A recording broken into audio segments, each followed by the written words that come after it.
शांति। आज है 14 अक्टूबर 2021 के मधुर महावाक्य। बाबा कहते, मीठे बच्चे, योग बल से विकारों रूपी रावण पर विजय प्राप्त कर सच्चा सच्चा दशहरा मनाओ। प्रश्न है, रामायण और महाभारत का आपस में क्या कनेक्शन है? दशहरा किस बात को सिद्ध करता है? उत्तर है, दशहरा होना माना रावण खत्म होना और सीताओं को छुटकारा मिलना। लेकिन दशहरा मनाने से तो रावण से छुटकारा मिलता नहीं। जब महाभारत होता है तब सब सीताओं को छुटकारा मिल जाता है। महाभारत लड़ाई से रावण राज्य खत्म होता है। तो रामायण, महाभारत और गीता का आपस में बहुत गहरा कनेक्शन है। गीत है, महफिल में जल उठी क्षमा परवाने के लिए। ओम शांति। बाप फरमाते हैं कि तुम हो ब्राह्मण संप्रदाय, तुमको अब देवी संप्रदाय नहीं कह सकते। तुम अब हो ब्राह्मण संप्रदाय, पीछे देवी संप्रदाय बनने वाले हो। ये जो रामायण है आज दशहरे पर, जैसे इनका रामायण पूरा होने वाला है, परंतु पूरा तो होता नहीं। अगर रावण मरता है तो रामायण की कथा पूरी होनी चाहिए, परंतु होती नहीं है। छुटकारा तो होता है महाभारत से। अब ये भी समझने की बातें हैं, रामायण क्या है और महाभारत क्या है। दुनिया तो इन बातों को जानती ही नहीं। रामायण और महाभारत दोनों का कनेक्शन है। महाभारत लड़ाई से रावण राज्य खत्म होता है। फिर ये दशहरा आदि मनाने का ही नहीं है। गीता अथवा महाभारत भी है रावण राज्य को खत्म करने वाले। अभी तो टाइम है, तैयारी भी हो रही है। वह है हिंसक, तुम्हारी है अहिंसक।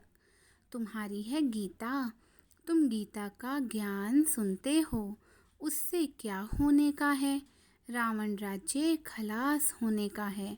वह भल रावण को मारते हैं, परंतु राम राज्य तो होता ही नहीं।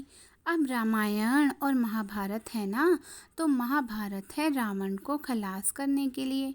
ये बड़ी गोहा समझने की बातें हैं, इसमें विशाल बुद्धि चाहिए। बाप समझाते हैं, महाभारत लड़ाई से रावण राज्य खत्म होता है। ऐसे नहीं कि सिर्फ रावण को मारने से रावण राज्य खत्म हो जाता है। उसके लिए तो संगम चाहिए। अब संगम है, अब तुम तैयारी कर रहे हो रावण पर विजय पाने की। इसमें ज्ञान के अस्त्र शस्त्र भी चाहिए। वह नहीं जैसे दिखाते हैं रावण और राम की युद्ध हुई, ये शास्त्र सब हैं भक्ति मार्ग के। अभी तुम रावण राज्य पर विजय पाते हो योग बल से। ये तो हो गई गुप्त बात। 5 विकारों रूपी रावण पर तुम्हारी विजय होती है। किससे? गीता से। बाबा तुमको गीता सुना रहे हैं, भागवत तो है नहीं। भागवत में दिखाते हैं कृष्ण चरित्र। कृष्ण के चरित्र तो कुछ है नहीं। तुम जानते हो जब विनाश होगा, महाभारी लड़ाई लगेगी, उनसे ही रावण राज्य खत्म हो जाएगा। सीढ़ी में भी दिखाया गया है, जब से रावण राज्य शुरू हुआ है तब से भक्ति मार्ग हुआ है। ये तुम ही जानते हो। गीता का कनेक्शन महाभारत लड़ाई से है। तुम गीता सुनकर राज्य पाते हो और लड़ाई लगती है सफाई के लिए। बाकी भागवत में चरित्र आदि फालतू हैं। शिव पुराण में कुछ भी नहीं है। नहीं तो गीता का नाम होना चाहिए शिव पुराण। शिव बाबा बैठ ज्ञान देते हैं। सबसे ऊंची है गीता। गीता सब शास्त्रों से छोटी है और सब पुस्तक बहुत बड़े बनाए हैं। मनुष्यों की जीवन कहानी भी बहुत बड़ी बड़ी बनाई है। नेहरू ने शरीर छोड़ा, उनके कितने बड़े वॉल्यूम बनाते हैं। ये गीता शिव बाबा के वॉल्यूम्स की कितनी बड़ी होनी चाहिए, परंतु गीता कितनी छोटी है। क्योंकि बाप सुनाते ही एक बात है कि मुझे याद करो तो विक्रम विनाश होंगे और चक्र को समझो। बस इसीलिए गीता छोटी बना दी है। ये ज्ञान है कंठ करने का। तुमको मालूम है गीता का लॉकेट बनाते हैं, उसमें छोटे अक्षर होते हैं। अब बाबा भी तुम्हारे गले में लॉकेट पहनाते हैं, त्रिमूर्ति और राजाई का। बाबा कहते हैं गीता है 2 अक्षर, अल्फ और बे। ये है गुप्त मंत्र का लॉकेट, मन मना भव। मुझे याद करो तो विकर्म विनाश होंगे। तुम्हारा काम है योग बल से विजय पाना, फिर तुम्हारे लिए सफाई भी चाहिए। बाप समझाते हैं कि तुम्हारे योग बल से ही रावण राज्य का विनाश होना है। रावण राज्य कब शुरू हुआ है ये भी जानते नहीं। ये ज्ञान बड़ा सहज है, सेकंड की बात है ना। 84 जन्मों की सीढ़ी में भी इतने इतने जन्म लिए हैं, कितना सहज है। बाप है ज्ञान का सागर, ज्ञान सुनाते ही आते हैं। तुम सब मुरली के कागज इकट्ठे करो तो ढेर हो जाएं। बाप डिटेल में समझाते हैं, नट शेल में तो कहते हैं अल्फ को याद करो, बस बाकी टाइम किस में लगाते हैं। तुम्हारे सिर पर पापों का बोझा बहुत है, वह याद से ही उतरना है।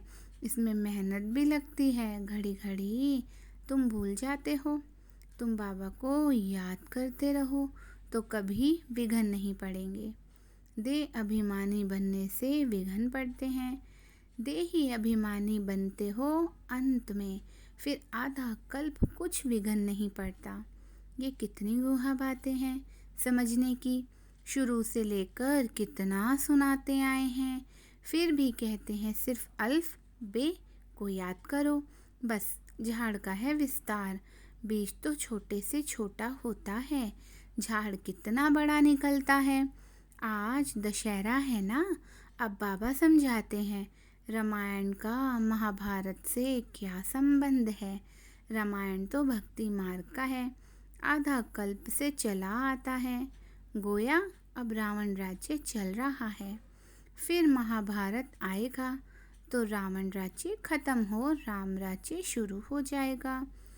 रामायण और महाभारत में क्या फ़र्क है? राम राज्य की स्थापना और रावण राज्य का विनाश होने का है।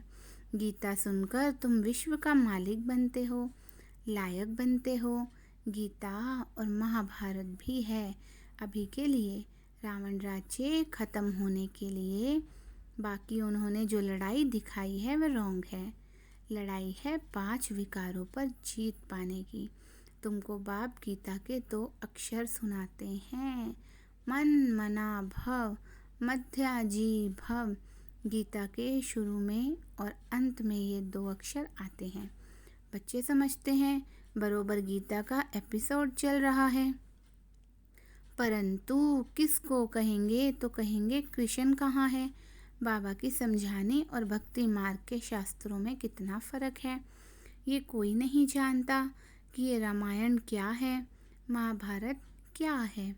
महाभारत लड़ाई के बाद ही स्वर्ग के द्वार खुलते हैं, परंतु मनुष्य ये समझेंगे ही नहीं, इसलिए तुम परिचय ही बाप का दो। बाप कहते हैं मामेकम याद करो, ये बाप सारी दुनिया के लिए कहते हैं। एक गीता को ही खंडन किया है, गीता का सभी भाषाओं में प्रचार है। तुम्हारे राज्य में भाषा ही एक होगी, वहाँ कोई शास्त्र पुस्तक आदि नहीं होगा। वहाँ भक्ति मार्ग की कोई बात नहीं रहती। भारत का ताल्लुक है ही रामायण, महाभारत और गीता से। भगवान तो बच्चों को गीता सुनाते हैं जिससे तुम स्वर्ग के मालिक बनते हो। महाभारत लड़ाई जरूर लगनी चाहिए जो पतित दुनिया खत्म हो जाए। गीता से तुम पावन बनते हो। पतित पावन भगवान आते ही अंत में हैं। कहते हैं काम महाशत्रु है, इस पर विजय पानी है। काम विकार से कभी हार नहीं खानी है, इनसे बहुत नुकसान होता है। विकारों के पिछाड़ी बड़े बड़े नामी ग्रामी मिनिस्टर्स आदि भी अपना नाम बदनाम करते हैं। काम के पिछाड़ी बहुत खराब होते हैं, इसलिए बाप समझाते हैं बाबा के पास जवान जवान बच्चे आते हैं। ऐसे बहुत हैं जो ब्रह्मचर्य में रहते हैं, सारी आयु शादी नहीं करते हैं, फीमेल्स भी होती हैं। नंस कब विकार में नहीं जाती, परंतु उससे कोई प्राप्ति है नहीं। यहाँ तो बात है पवित्र बन जन्म जन्मांतर स्वर्ग के मालिक बनने की। जन्म जन्मांतर के पापों का बोझा सिर पर है, वह जब कटे तब तो स्वर्ग में चलें। यहाँ मनुष्य पाप करते रहते हैं, करके एक जन्म कोई सन्यासी बनते हैं, जन्म तो विकार से लेते हैं। रावण राज्य में विकार बिगर जन्म होता नहीं। पूछते हैं वहाँ जन्म कैसे होगा, योग बल किसको कहा जाता है? ये पूछने की दरकार नहीं, है ही संपूर्ण निर्विकारी दुनिया। रावण राज्य ही नहीं तो प्रश्न उठ नहीं सकता। सब साक्षात्कार होता है कि जाकर बच्चा बनूंगा, माता के गर्भ में जाऊंगा, ये नहीं मालूम रहता कि फलाने के घर जाऊंगा। सिर्फ अब छोटा बच्चा बनना है। मोर और डेल का मिसाल है, आँखों के आंसू से गर्भ होता है। पपीते के झाड़ में भी एक मेल एक फीमेल का झाड़ होता है, एक दो के बाजू में होने से फल देते हैं। ये भी वंडर है ना। जब जड़ चीज़ों में भी ऐसा है तो चैतन्य में सतयुग में क्या नहीं हो सकता है। ये सब डिटेल आगे चलकर समझ में आ जाएगा। मुख्य बात है तुम बाप को याद कर तमो प्रधान से सतो प्रधान बन वर्षा तो ले लो, फिर वहाँ की रस्म जो होगी सो देखेंगे। तुम योग बल से विश्व के मालिक बनते हो तो बच्चा क्यों नहीं पैदा हो सकता? ऐसे ऐसे प्रश्न बहुत पूछते हैं, फिर कोई बात में जवाब पूरा नहीं मिला तो गिर पड़ते हैं। थोड़ी बात पर भी संशय आ जाता है। शास्त्रों में ऐसी कोई बातें हैं ही नहीं। शास्त्र है भक्ति मार्ग के, परम पिता परमात्मा आकर ब्राह्मण धर्म सूर्यवंशी चंद्रवंशी धर्म की स्थापना करते हैं। ब्राह्मण है संगम युगी, बाबा को संगम युग पर आना पड़ता है। पुकारते भी हैं, हे पतित पावन आओ। उस तरफ वाले कहते हैं, हे लिबरेटर दुख से लिबरेट करो। दुख देते कौन है ये भी उन्हों को मालूम नहीं। तुम जानते हो रावण राज्य खत्म होता है, तुमको बाबा राजयोग सिखलाते हैं। जब पढ़ाई पूरी होती तब विनाश होता है, जिसका नाम महाभारत रखा है। महाभारत में रावण राज्य खत्म होता है। दशहरे में एक रावण को खत्म करते हैं, वह तो है हद की बातें, ये है बेहद की बातें। ये सारी दुनिया खत्म हो जाएगी तो इतनी छोटी छोटी बच्चियां नॉलेज कितनी बड़ी ले रही हो। वह जिस्मानी नॉलेज जैसे घासलेट है, ये है सच्चा घी। तो रात दिन का फर्क है ना। रावण राज्य में तुमको घासलेट खाना पड़ता है, आगे इतना सस्ता सच्चा घी मिलता था, फिर महंगा हो गया तो घासलेट तेल खाना पड़ा।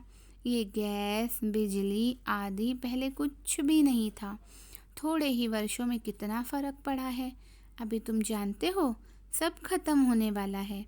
शिव बाबा हमें लक्ष्मी नारायण जैसा बनने के लिए पढ़ा रहे हैं। ये नशा इस बाबा को तो बहुत रहता है, बच्चों को माया भुला देती है।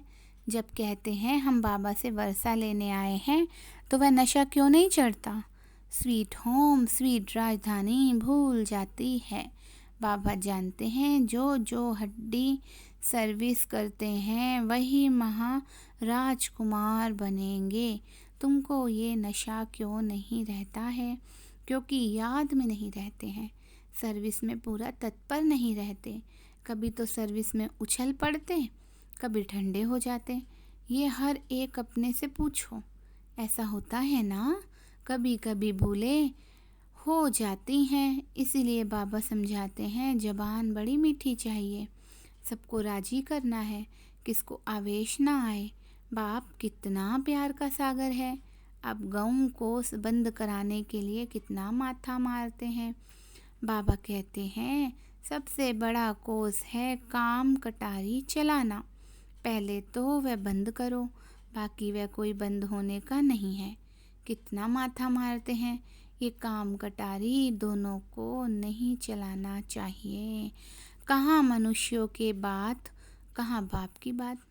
बाबा कहते हैं कहाँ मनुष्यों की बात और कहाँ बाप की बात। जो काम विकार को जीतेंगे वही पवित्र दुनिया का मालिक बनेंगे। अच्छा, मीठे मीठे सिकिलधे बच्चों प्रति माता पिता बाप दादा का याद प्यार और गुड मॉर्निंग। रूहानी बाप की रूहानी बच्चों को नमस्ते। हम रूहानी बच्चों की रूहानी बाप दादा को नमस्ते नमस्ते नमस्ते। गुड मॉर्निंग बाबा। धारणा के लिए मुख्य सार नंबर 1, बाप समान प्यार का सागर बनना है। बाप समान प्यार का सागर बनना है।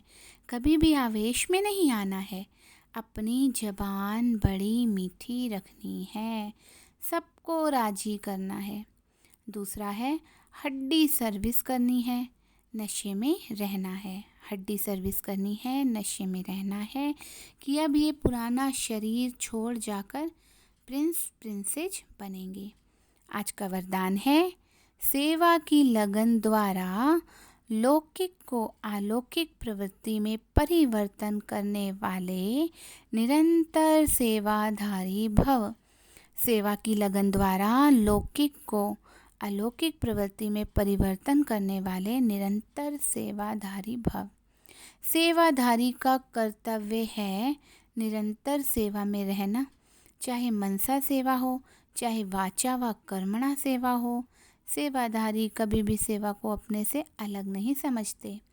जिनकी बुद्धि में सदा सेवा की लगन रहती है, उनकी लौकिक प्रवृत्ति बदलकर ईश्वरीय प्रवृत्ति हो जाती है।